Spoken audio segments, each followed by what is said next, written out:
Hello and welcome to the Fundamentals of Lute Playing. My name is Laudon Schuett, and today we're going to start working on our very first piece of music, our very first lute piece. Before we get started, a couple of things that maybe you might want to have for this lesson. Practice log, some sort of little booklet to write things into. I've got a stack of sticky notes. I'll explain what we're going to use those for.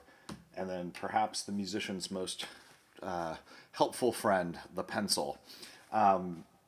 So if you want to take a moment to go grab those things, that would be great. We're going to use them quite a bit in this lesson, and I'll talk about how to do that. I have two pieces. In the description, I have a little toy, which is for people who have never played a plucked instrument before. They're absolute beginners.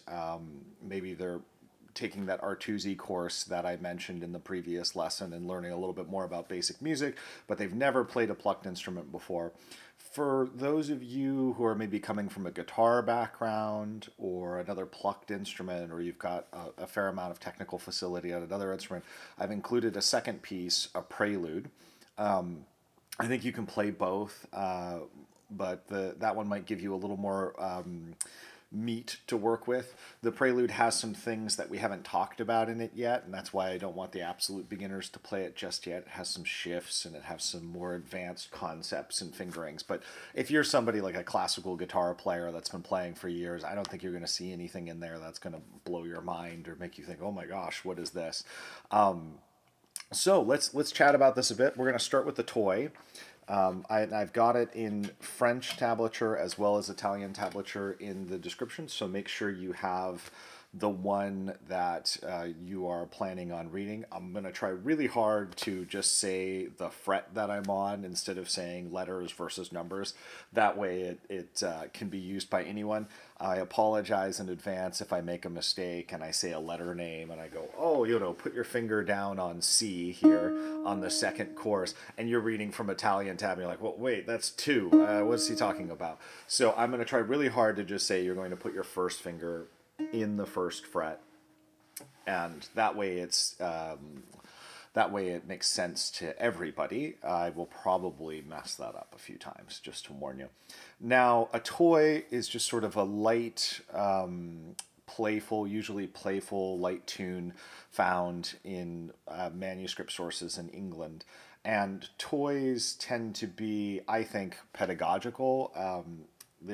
You see them in manuscripts that were probably used by students, easy little pieces, but they're often very attractive. And this toy that I picked is quite a well-known one from the Jane Pickering lute book. People play this as a solo all the time, and all I did was I took the melody, the top line, the soprano part, and I pulled it off and made a little treble out of it. That way we're playing a single line of music. We're not playing chords yet, but it's also still very attractive. Now, one of the other qualities that I was looking for, if you look at this piece, if you put it in front of you, I wanted a piece where you didn't have to shift around so that the hand stays in one position.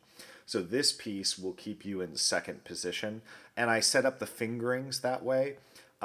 Is this necessarily the way I would finger the piece if I were performing it or with a slightly more advanced student? There are a few little changes I might make for more advanced students, but what I did for the fingerings for this very first piece was keep it as simple as possible so that one finger is sort of assigned to a fret, the next finger is assigned to a fret, third finger, fourth finger.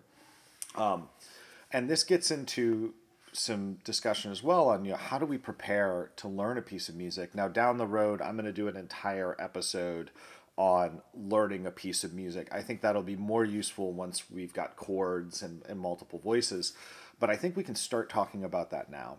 And one of the things that I always tell students to do when they've got a piece in mind that they want to play is to do some research on it, to go and learn as much as they can. And if there's no information, for example, this is an anonymous piece from Jane Pickering. We don't know anything about the composer, but you can learn a lot. You could go look up a toy, find out what a toy is. You could go look up Jane Pickering. You could go look up other pieces in the manuscript that are around this piece. Listen to recordings of those. So this is probably, I think from the 1590s. Maybe it's the early 17th century. I don't remember the dates on Pickering. Might actually be a little later. So early 17th century, but it's got some early repertoire in it, earlier repertoire like John Johnson and early John Doland and things like that. But listening to the music from this period, listen to recordings, really soak it in. So I will tell students that a lot of practice can also just be sort of away from the instrument, reading and listening and gaining knowledge in that way before we put our fingers to the strings. Now, the other thing that I recommend everybody do, once they're comfortable with standard notation, is to take the tablature piece that they're going to learn and write out the standard notation. Now, if you look at your example here, I've already done that for you this time. In the future, I will do it a couple times for you. I'll probably do it the first time for whenever we add a voice. So, for example, this will be the only time I do this for a treble, where I put the standard notation. The next treble I give you, you're going to have to write out the standard notation. But when I give you a piece that has a bass line and a soprano voice, I'll do the first one. And this will continue as we add voices. It's really, really helpful because it can make a lot of things clear. Now, for a really simple piece like this, it may not seem super necessary, but when we get into contrapuntal pieces, it helps to see where the imitations are. It helps to see what's going on. It forces you to think about the piece away from the instrument and come up with some decisions. So I think that is really, really, really helpful. If you're comfortable, I think it's a great idea, too, to sing through the piece, and it's really nice to sing through the piece without the lute. So for example, if you have a keyboard at home, I have a piano in my living room, and I'll sit down with the piano. In music school, we all had to learn to play piano a little bit. I'm a terrible piano player, and I squeaked by those classes, I think, through just being very fun, and I would sort of make the teacher laugh, and I think they were very nice because I was not a great keyboard player, but I love sitting down at the keyboard, taking a transcribed piece now and playing it on the keyboard and singing the individual voices. If you're a more confident singer and you just want to sing it a cappella with no accompaniment, I think that's a great idea as well.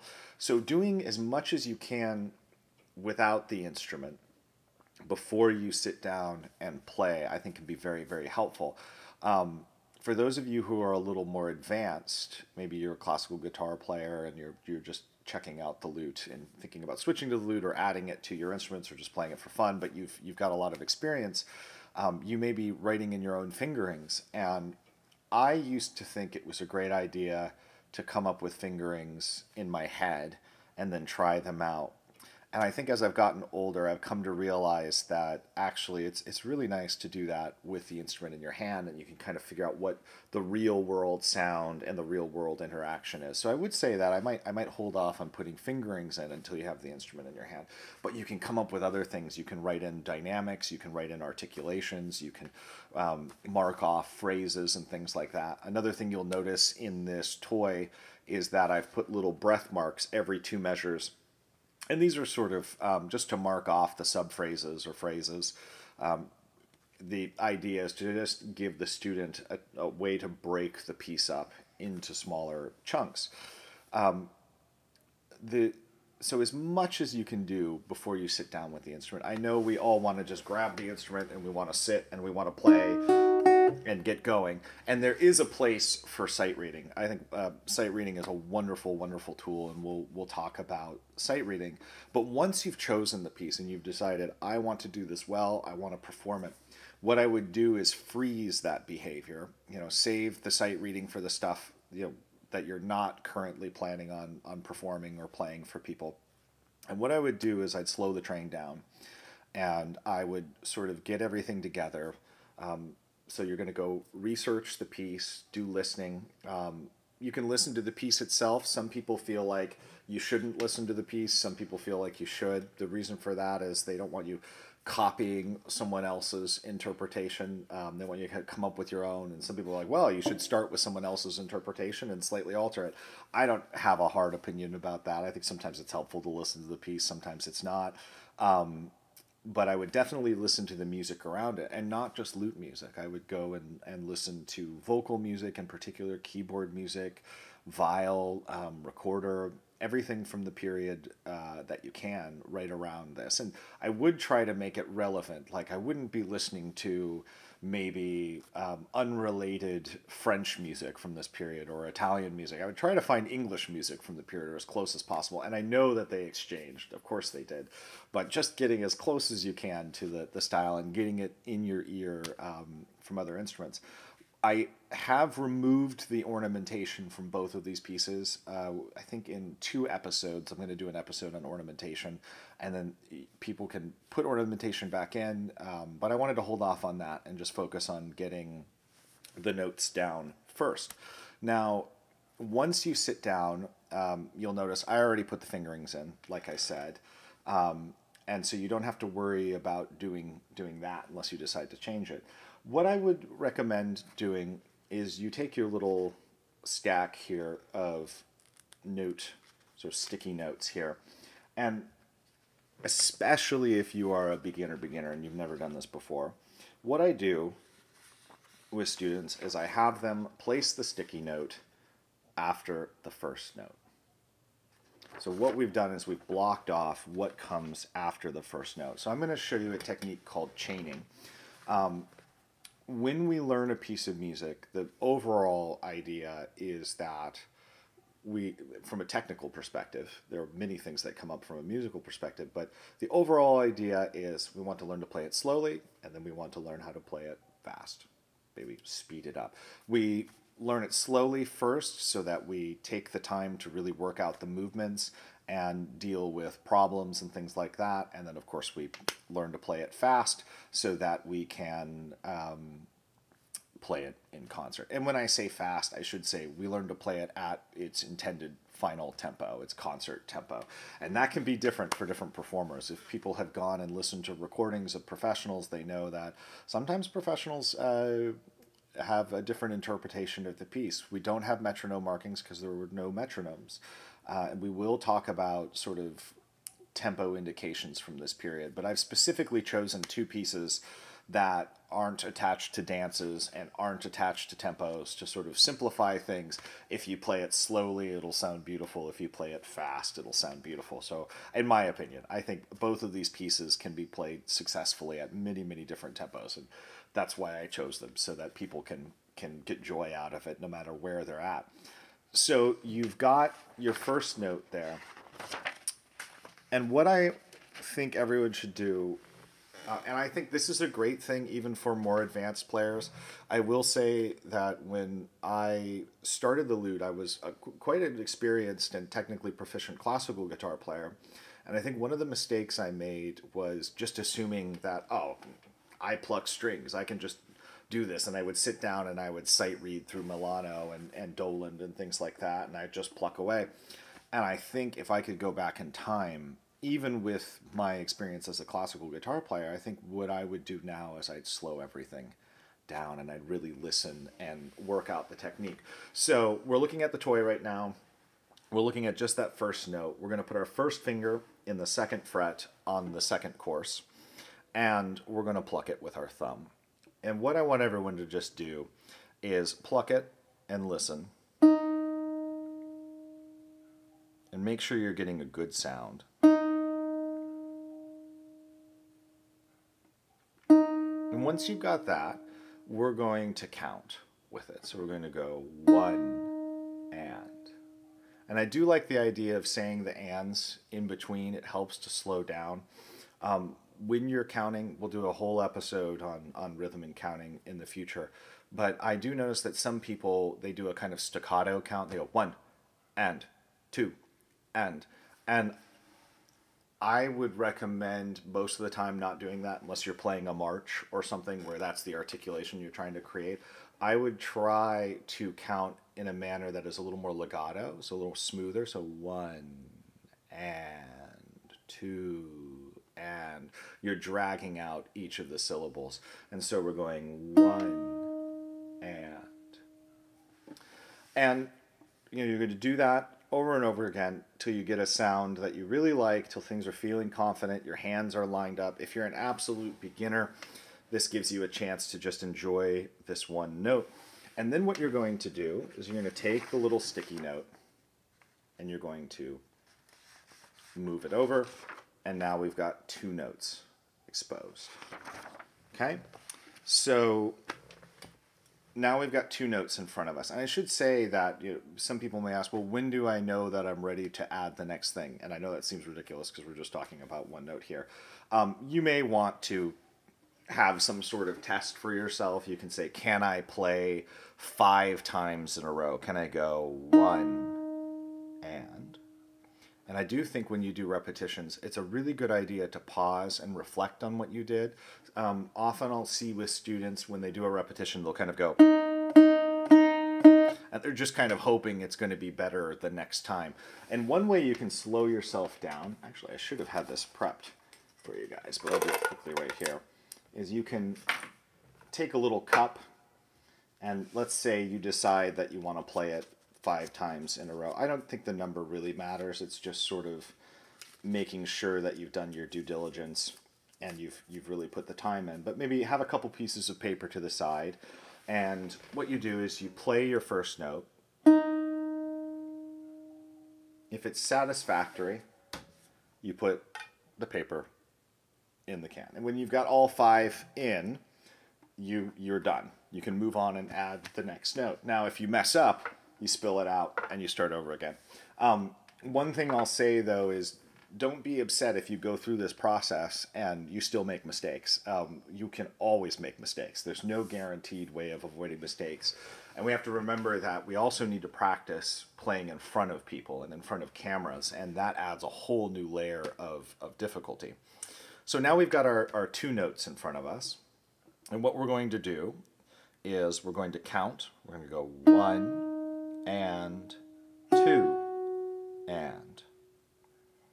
and we'll do this a couple times and make sure we're going 1 and 2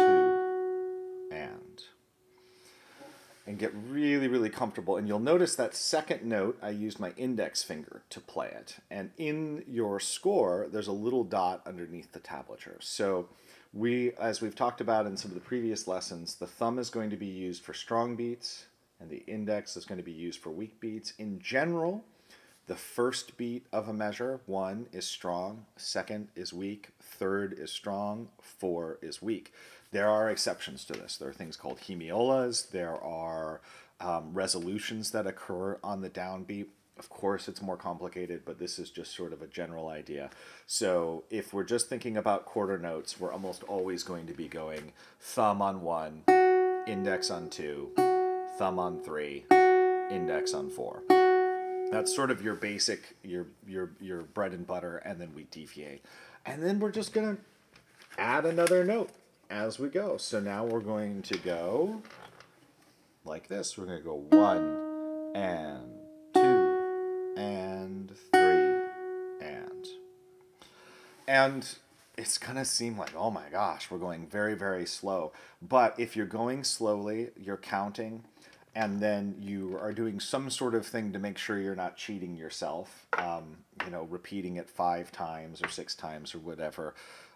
What that's going to make sure is that you're really, really getting quality work in. You're really doing it. And what I would do is alternate between counting out loud and counting in your head. The counting out loud makes sure that you're being honest. And then the counting in your head allows you to listen a little more closely to the sound you're making. So you may want to alternate between the two. And then when you do your little test, you may want to do that with the counting in your head. So it's sort of a finalized version of it. Some of you may struggle with counting. You can use a metronome. I have sort of mixed feelings about metronomes, like playing music to them, because this is a period when things are looser. There are musical styles, obviously, down the road where I think the metronome is sort of ingrained into it. I want to say like the Beatles' Blackbird has a metronome in it. For some reason in my head, I think it does, and I just can't imagine that song without one. And there are things like math rock today that, you know, the metronome is just part of the music. But in this period, I think things are a bit looser. They did do some initial practice with things like pendulums and clocks, but those are almost always described as being sort of at the beginning, and then you kind of get away from it. So what I would say is, I'm not a huge fan of playing to a metronome. I'd rather have you counting out loud. But if you can't play to a metronome, if you can't play to a click, that is a problem. You should be able to. You know, if you pull a metronome out, you should be able to click. If you don't own a metronome, you just pull if you have a smartphone, you pull your smartphone out, pull up Google, type in metronome, and you can pull a metronome up and out. And you can set the metronome to click on just the numbers, which I think is nice. I wouldn't set it to click on the ands as well. I would try to say the ands in between, because we don't want it to get too mechanical. And once you're comfortable playing to the metronome, I might recommend dropping it most of the time in your practice session and instead rely more on counting out loud. And of course, you can always check. You can always pull it out. If you're working with an ensemble or other musicians and they need a piece at a certain speed, maybe you pull the metronome out just to make sure you can play comfortably at that speed. Maybe there's a weird rhythm with triplets and all sorts of wacky stuff going on, and you just want to make sure that you're you're playing tight. Fine, absolutely fine. But I would. Once you're comfortable with the metronome, I might try to pull away from it and use your ears and count out loud. And that's another thing that sometimes I spend a lot of time sort of explaining to my students. I'll hear them count. These are my private students, and so they'll count like this. They'll go 1 and 2. And I'm like, well, and it starts to get really loose. I said, try to count a little louder, a little more confidently. So make sure that when you're counting, if somebody were outside the room, they could hear you count. So make sure you're doing 1 and 2 and 3 and. So you're going to continue this process of just moving the little piece of paper over as you go. And like I said before, I have these little phrase marks here. And your goal is to get to the end of the phrase. So your goal is, okay, we've got our first phrase here. And the little phrase marks look like, just in case you're having trouble finding those, they look like little apostrophes. And they're every two measures. And for the more advanced musicians who are watching this, you may go, oh, well, you know, I feel like they're four bar phrases. Subphrase, you know, half the phrase, whatever. There is a form of phrase that is every 2 measures in this piece. So once you've gotten your little piece of paper all the way across to that, and you can go,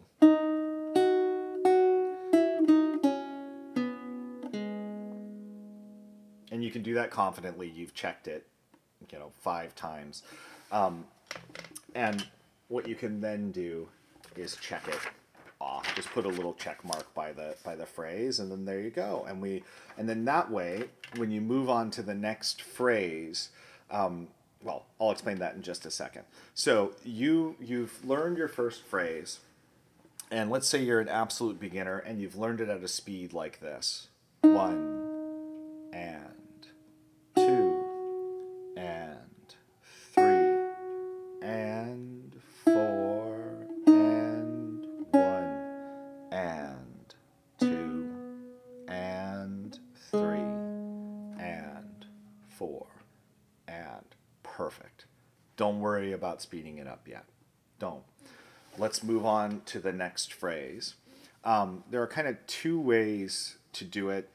Sometimes I like to actually begin at the end of the previous phrase just so that I practice what that connection is going to feel like.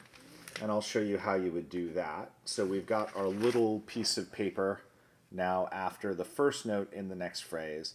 What you may want to do is just play part of the measure before it, so you get used to that connection. In this case, I may just play the whole measure, so I might just go 1 and 2, and 3, and 4, and 1, and. So getting that connection across. And then we continue the process. We're just going to keep moving that forward, and you learn the whole piece at this very slow, leisurely tempo. Now, what we're going to do, the next note that we add may add a problem for some students, because what we've got is we've got our first finger going to our fourth finger. And for a more experienced player, if you're a classical guitar player, you're like, well, what's hard about that? But for a beginner, that stretch might be kind of scary. That might be something that really, really makes you nervous, and maybe you're hitting the wrong note, or you're not quite getting all the way over. So here we come to what is perhaps our first difficult spot. And how do we deal with difficult spots? So the next episode, I'm going to talk a bit about some general concepts in practice, how to practice. But here, what I would say is, what you want to do when you run into a difficult spot, something that you find challenging, something that is frustrating, is I would isolate it. That'd be the first thing that I would do. And you can write it into your little logbook. Oh, I have this problem spot. It's measure 3, beats 1, and beat 2. So I would isolate it. And then I would sit with it, and if you can memorize it, just take a moment to memorize it. Okay, it's first finger on the 2nd fret, first string, to the 4th finger, going like this. And what I would do is I'd just be very, very slow. Extend that pinky, find where it needs to go. You're looking.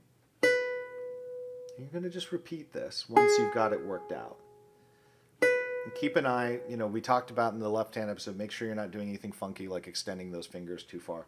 But you're just taking time with it. And I think if there were anything that I want you to take away from this lesson, if you remember any one thing, what I would say is that you're going to run into difficult or problematic spots. And there's kind of two ways to approach it. You can be upset and angry and this thing is getting in the way of me playing the piece. But or you can look at it like a fun puzzle that you need to solve. You can look at it as this kind of opportunity to grow, and you can make it fun. And I think, I don't know if there's any research to back this, but I have found that if I'm having fun and I'm enjoying it and I'm treating it like a chess puzzle, or I hate Scrabble, so I shouldn't say Scrabble. It's because I always lose to my wife. But you're playing a board game and you're figuring out some sort of puzzle, and you're getting some joy from that. I think it's a lot easier when you do it that way. And I will say that it's very easy when you're playing a difficult spot to get into that loop I talked about, where you're just sort of repeating it and you're not actually fixing anything. So really analyze your movements. Really make sure that pinky is going where you want it to. Control it. And who knows, maybe this isn't the difficult spot excuse me. That's what I get for having a peanut butter sandwich before starting this video. This might not be your difficult spot, but the concept will be the same.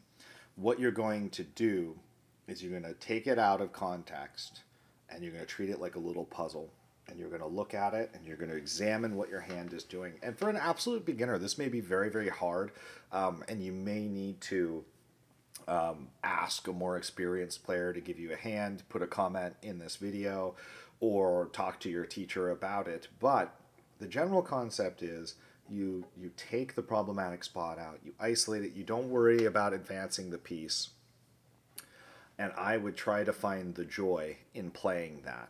Now, most problems can be solved in a variety of ways, and I'll talk about this down the road. One really common thing is a fingering change. You just change the fingering, and that makes everything easier. I think that solves, 80% of the problems that I run into.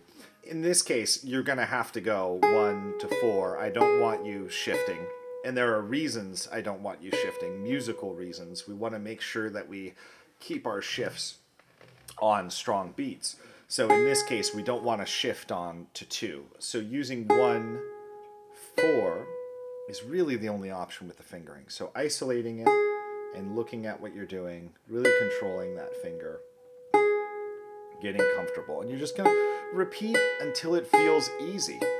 You know, at some point, you do this for a couple days, you know, take breaks.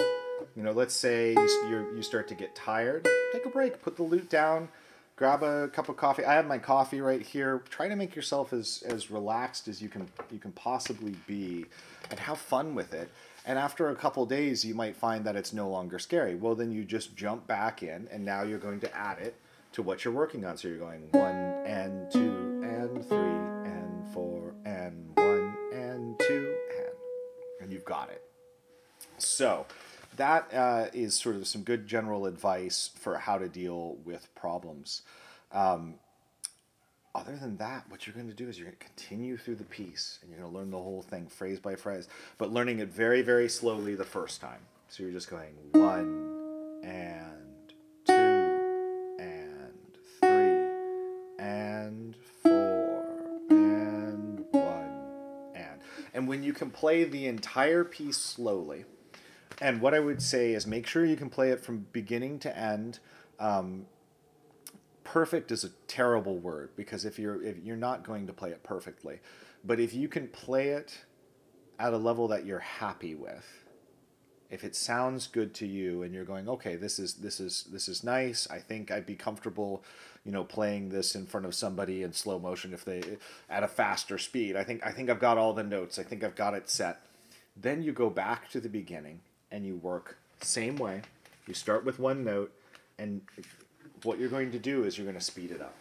You're going to start slowly bringing it up to the tempo that you want to. So 1 and 2 and 1, 2, and you can remove the ands if you're comfortable with that.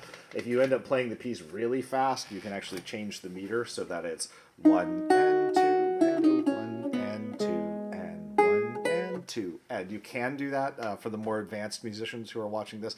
If you don't understand what I just said, then don't worry, that doesn't apply to you.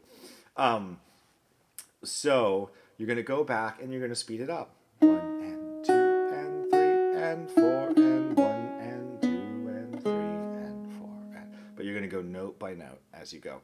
And some new problems might arise. You might realize that something that was easy when you were playing slow is now maybe a little more difficult. When we are more advanced, what piece of advice I give is while we're putting our fingerings down, that we test it as close to tempo as possible to make sure that it's going to feel nice down the road. For beginners, there's no way for you to do that. You just have to trust that the fingerings are okay. So you're running into maybe some general difficulties with speeding up. The chaining, going one note at a time, though, is going to allow you to breathe and sort of take your time. So if we get to like a faster measure with some faster notes, if we look, for example, at measure 9, if I were to look at measure 9, and let's say you're working on measure 9 and you're going 1 and 2 and 3, and maybe that doesn't feel comfortable yet. So spend some time on that. 1 and 2 and 3, or 1, 2 and 3, 1, 2 and 3, 1, 2 and 3, 1, 2 and 3, 4, 1, 2 and 3. And adding, what I did there was I just backed up a little bit and I tried it in context. So you have a difficult spot, you can back up a little bit, try it in context. And you're just slowly, note by note, speeding the piece up. Problems will arise, isolate those problems, think about them, work on them. And once you can play the entire piece at tempo and you feel pretty good about it, what I would recommend is if you have a recording device. Now, most people have smartphones. You can use the smartphone. It can be really nice to have something with a little higher quality. But what I do then is I go phrase by phrase and I record. And I pause, so I'll play the first phrase. So I've got my little recording device set up or whatever. And I find that having it relatively close to the instrument is helpful. It's It's going to make you feel bad about yourself. You're going to hear all the nasty little noises. But for me, I think I get more out of that. That's how I improve. So I put the little recording device down. I play the first phrase. Pause. Hit the stop button. I throw my headphones on. I listen. I look at the score. And I make sure that I'm happy with what I've got. And if I'm not happy, then I figure out, okay, what am I not happy with? Is the counting off? Is the am I hitting a wrong note? Something like that. I try to fix that. I do it again. And then I'm happy with it. And maybe that takes a couple rounds, and I'll do that phrase by phrase. And once I've done all of that, really the piece is ready to go out. You're ready to go play it for somebody. You know, if you're an amateur, grab a family member, play it for a family member, play it for a friend. It's time to get out and start using the piece and playing around with it. And, you know, if you need more practice, you can then practice recording the entire piece. You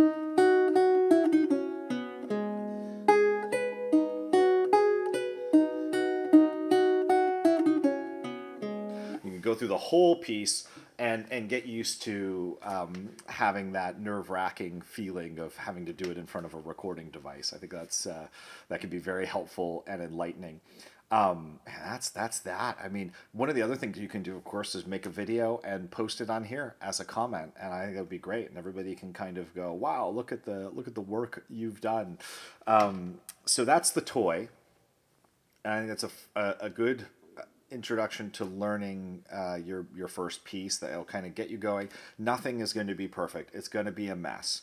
I do like to say to students that pieces, when we learn a piece of music, it's a little bit like a snake shedding its skin. My dad's a herpetologist, so if that creeps you out, I'm sorry, I'm used to snakes. But you shed this, you shed the skin and you move on, and then you shed another skin. So every piece you learn is going to build you into the player you're going to be. If you're hoping that your very first piece is going to be perfect, you will lose. But if you just instead take it in stride and think, well, I'm going to learn a couple things from doing this, then, boy, it can be a wonderful experience, and it allows you to go on.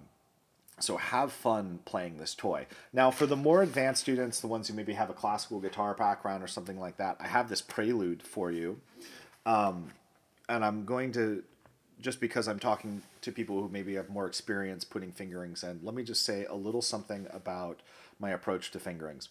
If I have 3 students who are playing the same piece, I can almost guarantee you that they're all going to be using different fingerings. And it's because I think that the best way to approach fingerings is to use the fingering that is the optimal fingering for that student's hands in that situation. And that means that I don't get hung up on some sort of system.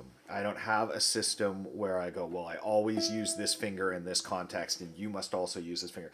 I think that is a really great way for people to get very frustrated and go, well, why isn't this working? I know where it comes from. What happens is the teacher works out fingerings that work really well for them. They go, oh, this is perfect. I've got the perfect fingering. Why would anyone else want to use something different? And they're just not thinking about the fact that maybe their student has tiny hands, or maybe their student has giant hands. Or I've had students that were missing a part of a finger. And you have to find ways to work around that. So when you look at my fingerings in this piece, or even in the toy before, if you're doing both, do understand that you may find a fingering that works better for you. My recommendation is go through and just make sure that you understand why I did the fingering, the musical reason for it. There are some places where I want you to hold a note while you start the next one. See if you can understand that musical element to it, and then if you change the fingering, see if you can maintain that musical element. Now, if you disagree with my musical interpretation, that's a whole nother level, and you be you. Certainly, I'm open to that. I think one common thing that you might run into in the Prelude is there may be some places where you would rather use your 3rd finger instead of your 4th finger. I can think maybe measure 9.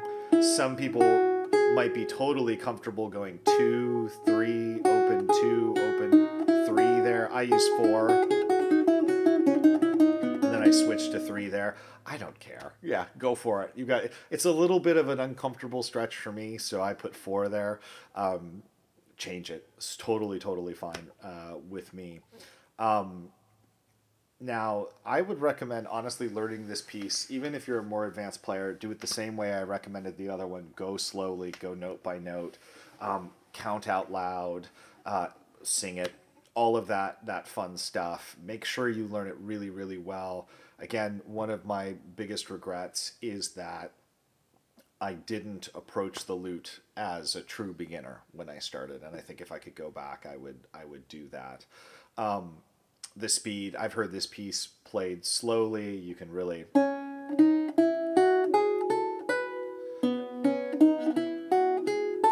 Or you can... I mean, I think the nice thing, again, is that you can make this very beautiful. You can think of them as 16th notes, or you can think of them as 8th notes, if you're the faster notes, I should say, in the piece. But I'd go through the whole process of learning it really well. Now, I will say, especially to those people who are experienced, or maybe even the beginners as well, who are like, oh, I just want to play this piece I heard. I just want to play Lady Hudson's Puff, or I just want to do Dowland's Midnight, something like that. I think it's really important to start with single line music, especially with the lute. And if you're a classical guitar player, one thing I'll explain is that runs are a much bigger part of the Renaissance lute repertoire. You just spend so much more time playing runs. In the classical guitar repertoire, if you're playing Rodrigo or something like that, you get some runs. They're often pretty short. I can think of pieces in the lute repertoire, though, that have runs that go on for half a page. Some of the consort repertoire, it feels like the runs are going on the whole page. So you really want to get used to them and shape them. And for those of you who are like, I want to get to playing chords and doing that, I will remind you that many other instruments never play more than one note at a time. If you're a violinist, if you're an oboe player, clarinet, a violinist, I used to sit, of course they play double stops and other things down the road, but I mean, it's years and years before they often do that. And they're playing just single lines and they're learning to shape that line. So if I could go back in time and relearn the lute, I'd probably spend the first 1.5 or 2 years just playing single lines. Now, I'm not going to force anybody here to do that, but I am going to say that I'm going to offer up the first 3 pieces that we work on are going to be single line. And the last one will be quite advanced. So if you're a beginner, you may decide that you want to skip that one for now. But the idea is I really want people to build up their single line playing skills before we move on to adding bass notes. Part of the process of learning a piece down the road is going to be playing the individual lines anyway. So it's a great technique. If anyone has any questions, don't be shy. Put them in the comments. I think I'd love for this to be a little more interactive, have people playing and sending in things. If you're enjoying this series so far and you're getting something out of it, the best thing you can do to support and keep up is to just subscribe. And the next episode is going to be just kind of a short discussion on what is good practice, a little more information on how do we organize our practice sessions. So I'll look forward to seeing you then. Happy luting and enjoy playing your first pieces.